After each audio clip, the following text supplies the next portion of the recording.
What is good, everybody? Welcome back. Today we're going to be talking through the coaching carousel of the 2026 offseason. A ton of movement here, as you see. There's 17 teams on this list, and I forgot to add one, so it's really 18. Or 19, actually. I forgot to add two that were late additions. But really excited for this one. I will say, honestly, this could be potentially the most important information that you'll get during an offseason. Schemes can make or break players in the NFL. It's very, very coaching dependent league. So it's really important to understand who these guys are, where they're going, how it's going to impact the guys that are on the team and that could potentially be coming to the team. So going to start it out here. Why this matters so much, like I just said, right? Coaching matters a ton in the NFL more than any other sport. We're going to bring in a test case here. This guy right here. Do you know who he is? I hope for your sake you don't. Unfortunately for me, I do know who he is. That's Shane Waldron. And why do I know Shane Waldron? He is the fantasy reaper, right? He goes in, somehow keeps getting jobs. He was the OC in Seattle when JSN was confined to just being a slot receiver, didn't really do too much. Had some pretty funny interview quotes about Waldron after he left. They were like, oh yeah, good luck in Chicago. Then he went to Chicago, right? He was there last year. Absolute terrorist offense. Some real tough stuff going on there. And then he was in Jacksonville this year, which I guess he had a lesser role, and Jacksonville ended up doing well. But guy like this going around, right, he can tank an offense. And you saw it with Chicago this year, like the worst to first type thing, right? You see like good coaching coming in. You lose Waldron in Chicago. You bring in Ben Johnson. It's a total 180. Everyone thought Caleb was awful. Turns out, is he the GOAT prospect like everyone was saying? I don't know. But he definitely was not as bad as he was as a rookie because of a lot of that being the coaching. You see that the same thing. Liam Cohen going in there with Jacksonville. Trevor Lawrence looked like he could be like on one of the worst contracts in the league on his way out. Now Cohen's in there, and they're a very interesting team, and T-Law was awesome last year. So these are the type of things you have to monitor, both on the head coaching and OC side for fantasy. So without further ado, this is going to be a long one, so we're gonna get into it here. First one, we're going to talk about the Atlanta Falcons. They fired their head coach Raheem Morris. They're bringing in head coach Kevin Stefanski from the Cleveland Browns, who was fired by them. As we talk about fantasy implications here, if you needed anything else, this I think really helps Bijan. I don't think he needed any help, but it definitely helps him out. Stefanski has, I feel like, kind of been rotting away in Cleveland. I think it was time for him to go. I don't necessarily think that means he's a bad coach, though. There's just kind of a weird cloud there over the Browns, and I still think that guy who was the exciting hire coming from Minnesota in the KOC tree is really in there with Stefanski. I think he's still there. He loves to run the ball, right? And in the ideal setup, he does it well. That was kind of lost in Cleveland, one, because their O-line sucked, and two, because they were losing in a lot of games, so they weren't really able to run the ball as much as they would want to. But if you look back to prime Nick Chubb, right, with Stefanski, when the Browns had a couple good years with Baker before they decided to get rid of him for no reason, their identity was running the ball, and Chubb was an absolute monster, right? Like, I love Chubb. He's one of my favorite running backs in my time watching football, but as much as it may pain me to say, it doesn't really pain me to say, but he's not Bijan. Bijan's a different level of talent of that. So expect him to be fully unleashed under the Stefanski scheme. I think for Drake London, he's going to stay insulated. I don't think it really matters for him that much one way or another. He's going to get his targets. He's the alpha there. There isn't really much else going on. I think more of the issue there could be the quarterback play, but TBD on that. I think on the coaching front, Stefanski hopefully brings a little bit more offensive focus to this team than they've had in the past. Next with the Ravens, again, they did a full coaching overhaul. Defensive head coach, so that doesn't really matter for us. But we're going to talk about their offensive coordinator, Declan Doyle, who came over from the Chicago Bears. This is the official start of the Ben Johnson coaching tree after just 1 year of him head coaching. This is starting off here. He was technically the Bears offensive coordinator last year. Now, we know it's Ben Johnson's offense. He's calling the plays. So Doyle is a first-time play caller, which can be a little bit dicey. But apparently, there were reports that he was doing a lot of the game planning and sequencing, essentially everything but calling the plays in real time for Johnson. So definitely an exciting hire here for the Ravens, who I feel like under Harbaugh in the past have not really opted to do that, which we'll get to later with the Giants. So it's an exciting young hire. Hopefully he'll be able to maximize the strengths of Lamar, Derrick Henry, Zay Flowers, that crew. One thing that they used both in Detroit under Ben Johnson and Chicago last year with both of those guys there with Doyle, it's heavy play action utilization, right? So when we think about the play action rate, that's something that's going to change because Baltimore was below league average last year. The Bears were all the way near the top. That's definitely something that's going to switch up. If you got Derrick Henry back there, that's a threat. And hopefully they get Lamar to use his legs a little bit more there too. That's more of a hope of mine. But the play action will definitely come up. That'll help the passing game, the efficiency, just like we saw from Caleb this year. So definitely excited about this hire for the Ravens. A little bit of juice, excitement, that they haven't really had in their coaching department in a while. So exciting stuff there. Next up, we have the Bills, who got rid of Sean McDermott. Really just had to make a change there. They decided to keep things in-house, promoted OC Joe Brady to take the head coaching job. Got to bring it up because it's a head coaching change and he's an offensive-minded guy, but I really think that this is kind of a nothing burger here. Really should expect the status quo moving forward. It's the same scheme. It's going to be the same stuff. Just hopefully they're able to get Josh Allen a damn wide receiver that he can throw the ball to. But schematically, should be looking at mainly the same thing here. Brady's still going to be running the offense as the head coach. Moving on to the Browns, they fired their head coach, who we already talked about, Kevin Stefanski, and they brought in Todd Monken, who was the former Ravens offensive coordinator, who now got replaced by Declan Doyle. So a lot of musical chairs happening here, but it's an interesting hire for the Browns, right? Taking a 60-year-old first-time head coach, coming from the Ravens offensive coordinator. No one really loved him there. He was fine. But it'll be pretty interesting to see what they do at quarterback under Todd Monken. I don't think any of those guys are insulated right now, as much as Instagram commenters may love Shedeur. He's not good, so he probably is not the long-term answer, especially with fifth-round capital attached. There's no real commitment. Watson, I don't even know, man. At this point, maybe they throw him out there. But clearly the long-term answer is not on the roster right now, and we'll see what happens.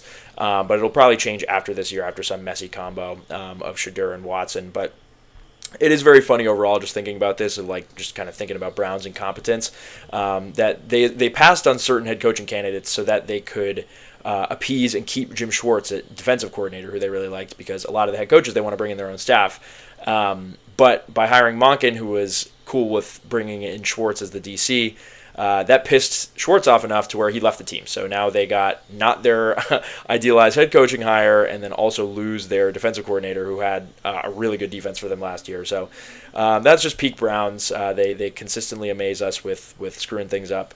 But back to Monken, though, he's an interesting case because he led the 2023 and 2024 Ravens offenses that looked amazing, right? 2 MVP quality years from Lamar, him actually winning one in 2023. And then this year was kind of a little bit rough. I don't know if I necessarily blame that on him.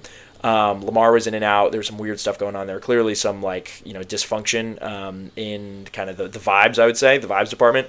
So I wouldn't discredit him for this season, but I also don't know if I'd give him the credit for 23 and 24. So really TBD, honestly. The Browns, they don't have a ton of talent there. I think one thing that Monken did do in Baltimore is he did get the ball to his playmakers, which you should be able to do as an offensive mind. Cater your offense to the guys you got. He was kind of known in college, where he came from Georgia, as kind of an air raid guy. But when you get Derrick Henry, you run the rock, and he did adapt to that. So hopefully he keeps that same thing here with the Browns. He leans into the identity of Judkins and getting the ball in Harold Fannon's hands. Maybe they draft a wide receiver early. Who knows? But overall, unexciting hire. I think he'll bring hopefully some offensive stability there, but just the Browns are going to Brown. So very lateral hire fantasy-wise, in my opinion. Next up, we got the Broncos. Keep it quick here. They fired their offensive coordinator, who I forget his name, but they brought in Davis Webb, or didn't bring him in. They promoted him. He was the QB coach. He's seen as a rising star in the coaching world. He had some other OC interest and even a little bit of head coaching talk this cycle, so I think he's definitely a name to watch moving forward. But again, this is still Sean Payton's offense, and this is just kind of a promotion for Webb, just to keep your eyes on him as he kind of rises through the ranks. So I don't really expect many changes here with the Broncos, but just had to bring it up as an offensive coaching hire. Next up, this is a meaty one here. We have the Lions, who fired their offensive coordinator, who I also forget his name, but they brought in Drew Petzing, who was fired by the Arizona Cardinals. He was their offensive coordinator this past year. I personally think this is a head-scratching hire. I don't really know what the Lions are cooking here. I haven't seen a single good thing about Petzing. One of my good friends is a Cardinals fan, and all I heard about was how awful this guy was. And watching the games, it's the same thing. Their personnel groups don't suck, and the play calling was just super, super vanilla. A lot of the offense was just propped up by garbage time stats with Brissett under center. When the games mattered, they really weren't doing anything. So bringing him in, I don't really know if this is going to be Dan Campbell running the offense and Petzing just kind of hanging out, or if they're going to try giving the OC the reins again. I don't really know, but I don't think it's good for Detroit, just because they're kind of where they're coming from is such a high bar. Being able to match that, I don't know. I don't really like it. So we'll see, but I think in terms of the player outlook, right, like Gibbs and Amon-Ra, I think they're just too talented and in too good of a role for me to have any worry about them. I think if you do, like, that's just reading too much into it. I think it's more about the ancillary pieces here, right? Like, I think JMO could go either way because, like, Dan Campbell loves him, but you also see that, like, he can be schemed out of a game plan, out of a system. Like, he can go weeks without having more than 2 catches in a game. So, like, that would be where I'd be looking a little bit weary. I think people are trying to prop up Sam Laporta off of this because of how good Trey McBride was in Arizona. I personally don't feel the same way. I don't think Laporta is the same quality of player McBride is. I think McBride was kind of getting his because he's an absolute animal, not because Petzing is some guru scheming up tight end targets. I think this actually hurts Laporta because I think it's going to hurt the offense. And Laporta, like, I think he's like a very average tight end, maybe above average, but like he's nothing special. And what he really benefited from when he had his breakout fantasy season as a rookie was that he got 10 touchdowns. And you get 10 touchdowns by your offense being the best in the league. And I just think those days for the Lions may unfortunately be behind them. So I don't like this hire, especially for someone like Laporta, where you're kind of seeing some conflicting opinions. Some people like it for him, but I am of the other opinion. So if you can sell him still as like a hot, sexy tight end name in Dynasty, I would definitely do it. Okay, next up we have the Chiefs, who lost Matt Nagy, or fired him as the offensive coordinator. Bring back in Eric Bieniemy to be the offensive coordinator. Familiar face. He was there a couple years ago working with Mahomes. But this has been and definitely will continue to be an Andy Reid offense. Clearly changes needed to be made personnel-wise, right? Like they need some help in the running back room. They need some ancillary receiver help. They obviously need Mahomes to get healthy off the ACL.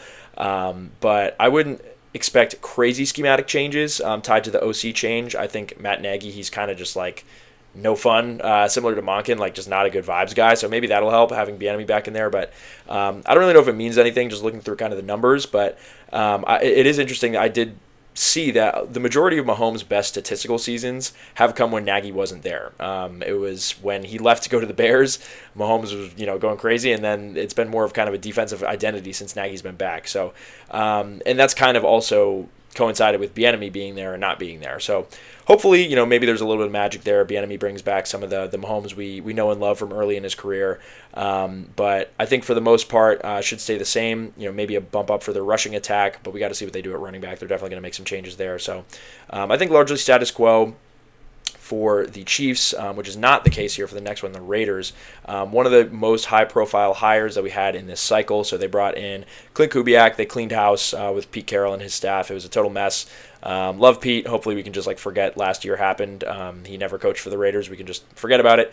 But they bring in Clint Kubiak, who may be the most exciting name of the cycle. They get, the crown jewel here. He likes getting, I assume, the number 1 pick. They're going to bring in Mendoza. But it's an exciting fit, right? He's going to have Mendoza along with Genty and Bowers. They do have some cornerstone pieces in place. They just have to figure a lot of the other stuff out, namely the offensive line. So, what are we going to expect schematically, right? Kubiak is known for his rushing and play action scheme, deep shots, lots of dynamic zone run plays. So I think this is an arrow up definitely for everyone involved, specifically for Genty, right? Because I think that all the under the hood metrics for him last year were really good. He was just getting hit behind the line on literally every single carry. And Clint Kubiak running backs just eat, man. That's what happens. There was a gross split between Charbonnet and K9 this year. But when you saw Sharps go down in the playoffs, K9 was a demon. There's no one really to split there with Genty, especially since he's a top 10 pick. They're going to give him the rock. I think that at least, the O-line can't get any worse, we'll say that, and Genty was still productive, so definitely huge arrow up for him, but it'll be exciting for the Raiders. I'll be very intrigued to see what they do to fix that O-line, also to fix up the wide receiver room. They kind of have nothing there right now, they need to completely overhaul that. So one name to watch could be Rashid Shaheed, just because he has followed Kubiak at his last 2 spots in both New Orleans and Seattle, and is now a free agent. So maybe they make a play at him in free agency. They have a bunch of cap space, but definitely some things to figure out. But the arrow is definitely pointing up in Las Vegas. They have a good reason to be excited there. And so with that, made a late addition to the graphic, right? We got to talk about Seattle since Kubiak has gone to OC. They made their OC hire Brian Fleury. He was formerly the tight ends coach of the San Francisco 49ers. I find this kind of interesting just because as soon as Kubiak took the Raiders job, it came out very quickly that Seattle was going to hire in-house for the OC, and they were like only looking in-house. They wanted to prioritize continuity, and then they didn't do that. So I think that's a little weird. It probably means nothing, but just caught my antenna a little bit. But a lot of these other guys, right? Like Fleury has no play calling experience. This is going to be his first time doing that, so it's always can be hit or miss with that stuff. But he does come from the strong Shanahan coaching tree, and at this point, I'm going to trust Mike Macdonald to just make the right decision. He seems to clearly know what he's doing. They're coming off a Super Bowl, so the vibes are definitely high in Seattle. But I would just have a little bit of caution, a little bit of hesitation. Like replacing an offensive mind like Kubiak is not the easiest thing to do in the world, especially when this guy is not established as an OC. Might take some time to kind of to take his lumps and figure out the play calling thing. So we will see. But Seattle, again, they have the personnel and everything is, going to basically stay the same there outside of the coaching. So hopefully there's enough stability to make it work there for our guy Brian Fleury coming in. Next up, I think I might personally be maybe the most excited about this hire, about any of them in this cycle. It is the Chargers, who got rid of Greg Roman as their OC. They brought in Mike McDaniel, who was fired as the Dolphins head coach, now coming in at OC. I'm fired up about this one, man. McDaniel maybe soured towards the end of the Dolphins thing as the head coach, but he's clearly a very good offensive mind, and the Chargers have the personnel to make things work there. And whatever you think about him, he's an upgrade from Greg Roman. Greg Roman's he's just not a good offensive coordinator, and we saw that with the Chargers. Their offense sucked, despite having Herbert, who I still believe is a good quarterback. Yeah, I know he's like Mr. Hypothetical, Mr. If Man, but I think he's still got good ball in him that he hasn't really gotten to show yet. He's still, I remember when he threw for 4,500 yards as a rookie. So, anyways, with the other players here, right, the wheels are all the way up on Omarion Hampton. Like, however high you want to take him in drafts next year, like, go do it. I think you can't take him high enough. I think he'll be like a comfortable top 5 back by the end of next season, just by the way that he's going to produce. I love his talent, the draft capital, hopefully some healthy offensive linemen this year. We say this every year with the Chargers. Hopefully their entire offensive line doesn't get hurt. Rashawn Slater and Joe Alt, when they're healthy, are two of the best tackles in the league, maybe probably the best combo when they're both playing. So you add in Mike McDaniel, right? Like his running backs just feast. He has a fantastic running scheme. That's what got him the head coaching job in Miami in the first place. The running scheme that he had in San Francisco. You've seen what he does in terms of scheming up the running back targets. He gets A-Chain involved in the passing game. Tons and tons of receptions, and maybe you want to be skeptical and say, hey, A-Chain's just a really good player. Like, are we really going to give the credit to Mike McDaniel? You got to just look back a year further. He had Raheem Mostert score 22 damn touchdowns in a year in Miami, and even before that, Matt Breida, Elijah Mitchell, like Mike McDaniel knows how to get running backs strong production. So I think all those things paired together are really, really, really good for Hampton, and I think he's an elite talent. So I couldn't be more excited about him moving forward. I think maybe out of anyone we talk about, big arrow up for Omarion Hampton based on this hire. I also think this could be a good thing for Ladd, right? Like he kind of had a sophomore slump last year, but he can win in that intermediate crosser role, similar to what they used in Miami for Jalen Waddle. There's going to be a lot of that in the McDaniel offense. We see that. I think Ladd can play that role really well. And another guy that I would just monitor would be Trey Harris. Again, this is like super, super deep dynasty sicko territory, but he was a second-round pick last year. He basically got no run in year one, but we got a new staff coming in. He's big, he's fast, he's kind of got the traits, and you never know, right? Like rising tide raises all ships. He's probably essentially free in dynasty leagues right now. I wouldn't hate taking a flyer on him. So definitely very excited for the Chargers. Really arrow up for everybody there. Next up, we have the Dolphins, who, again, they hired a defensive head coach to replace McDaniel, but need an OC now, so they hired Bobby Slowick. Again, this was in-house. I'm really not sure what to think here. He was the offensive coordinator prior for the Texans, and he was once a super hot coaching commodity, right? Being talked about like being the next big thing. Behind that insane rookie year that C.J. Stroud had, then, a really bad year 2 from Stroud in that whole offense got him fired. There's a lot of talk about he didn't know how to adjust, this and that. So quick leash there. But then we saw, the Texans offense wasn't really that good after he left in Stroud's year 3. So who knows what was really the problem there. But he was there as the QB coach in Miami this past year, and they're going to keep him around. So either way, though, I do think this is a slight hit to A-Chain. Not anything against the player. I just think that McDaniel scheme, like, you can't really get to be in a better position, especially as a pass catching, like, twitchy running back like A-Chain is. So I think it's a slight arrow down for him. I'm sure they'll still get him the ball a ton. I just don't think it's going to be maybe as much of those gimmicky targets that we've known to love with him. And they make up a ton of his fantasy production. So, still love him, but just keep my eyes out with McDaniel not being there, what the scheme is going to look like. Also, just like quarterback play, everything else going on there. Probably like a pretty ugly rebuild year coming in Miami. So, I don't know. We'll have to monitor that moving forward. So Slowick, overall, not super excited about that one. Next up, we have the Giants. We'll talk about John Harbaugh and the OC that he hired, Matt Nagy. So Harbaugh is not going to be directly running this offense, but I do think it's important to talk about here because he brings in a baseline level of stability, realistically, that the Giants haven't had in like 10 years, or maybe even more than that at this point. And Harbaugh was, maybe the top coaching hire in the cycle after things just didn't really work out after a long time in Baltimore. But him taking this job, clearly he had his choices, right? Like, that has to signify some belief in Jackson Dart and what they got going on moving forward here, which is, a positive item of continuity, I would say. I think this definitely insulates Dart, for a couple years with Harbaugh there. Now, in terms of the offensive scheme, right, they bring in Nagy. This is a total bummer, but it kind of makes sense. I feel like Harbaugh is not the one to hire the young, exciting, sexy guy. And, understandably, right, the public is shitting all over this move. And I would love to trust Harbaugh and be like, he knows what he's doing. But I kind of agree with the masses here. I don't know how this guy keeps getting hired, man. Like, nothing happens that's good where he is running offenses. He's just kind of an energy vampire, and he just keeps getting hired somehow. So the Chiefs' splits with and without him are eye-opening. Like, their offense just gets worse in the years that he's been there in both stints, and I don't really get it. And so just a little bit of a bummer there for the Giants. They're still exciting and young, and I think overall, I think getting Harbaugh in there is a net plus, but we'll have to see what happens with that offense moving forward. I'm being skeptical, but I hope I'm wrong.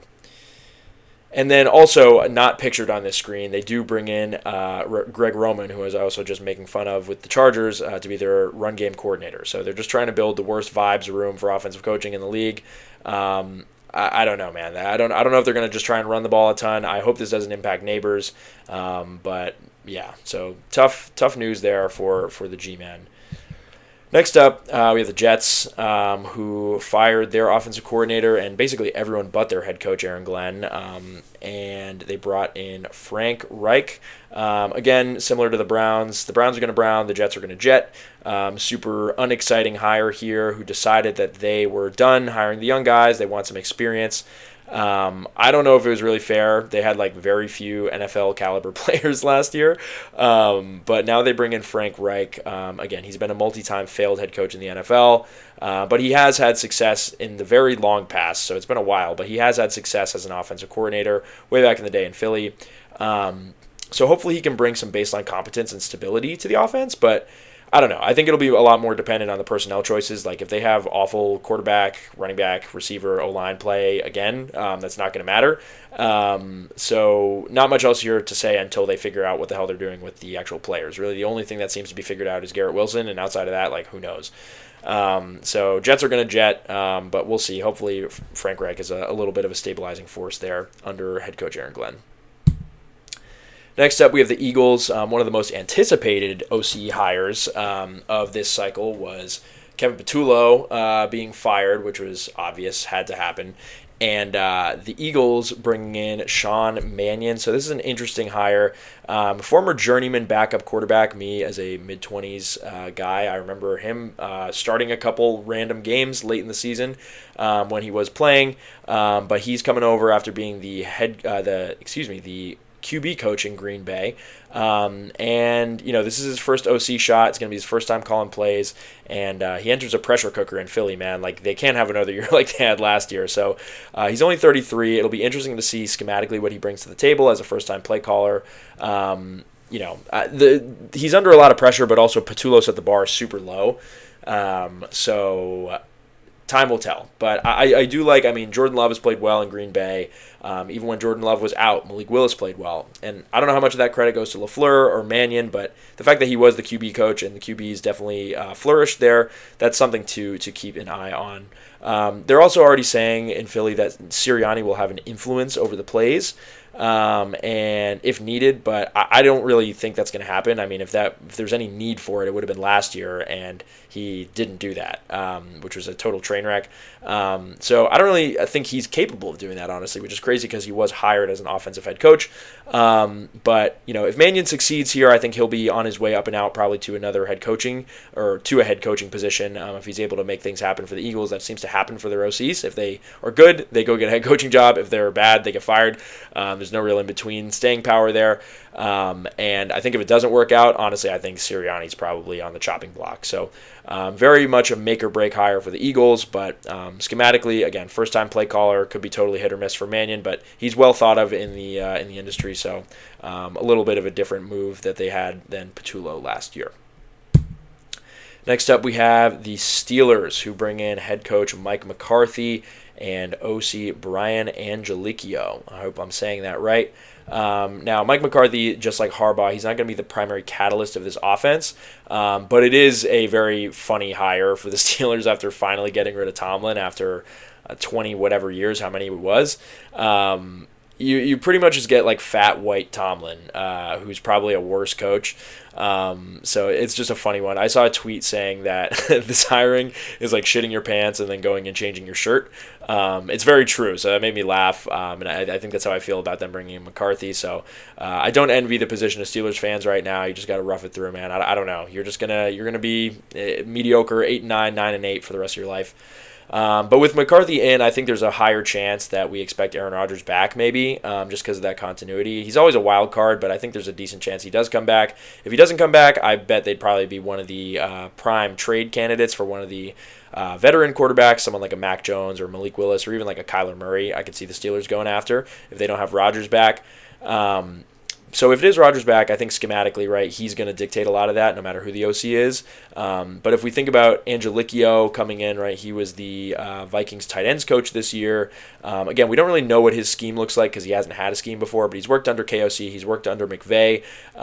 As much as it's not like a sexy hire, he has the right roots in terms of his coaching experience. And again, I trust KOC. I think he's a great offensive mind, and this guy has been praised for his role in running that offense. So the worry, again, is just the experience. He's never been an OC or called plays.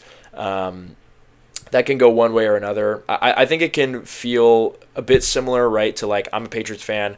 We hired Alex Van Pelt as our OC after being a QB coach, and he had never called plays before, and it was just a total nightmare. So hopefully Angelicchio is nice with the plays, but we will see. I think Rodgers could be definitely a stabilizing force there as he can essentially run his own offense at this point. So at least it's not an Arthur Smith. There's change being made here at the offense, and we will see for moving forward. Next up, we have Tampa Bay. They fired their offensive coordinator, and they brought in OC Zach Robinson, who was fired from Atlanta. I feel very similarly with this one that I do to the Petzing hire in Detroit. Really, all I saw last year was Falcons fans being excited that this guy got hired in division, which is tough. And it's just a year-over-year turnstile of offensive coordinators in Tampa, which is always tough, having to learn a new scheme each and every year.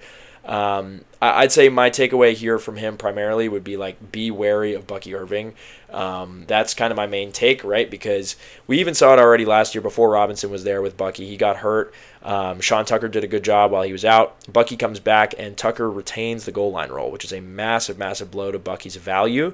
Now you bring in Zach Robinson, who was a total pain taking out Bijan at the goal line for Tyler Algier, and Bijan is a better player than Bucky, so I don't think there's any reason to think that they're going to just give Bucky this total workhorse role. I think the goal line role is totally in jeopardy for him, which again, he'll still be a good player. Bucky's a beast, but losing out on kind of the layup touchdowns is a huge knock to your fantasy value, and I think like if he's being picked as a top 10 back, that makes it really hard if you're not going to be a goal line guy. So that's definitely something that is worrisome moving forward for the Bucs, and we'll see what's going on. I feel like they're also not a very great vibes team at the moment.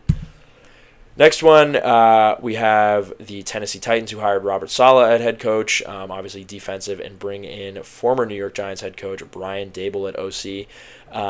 Another hire I really, really love. I don't know if this is general consensus, but I think it's a great hire for Tennessee.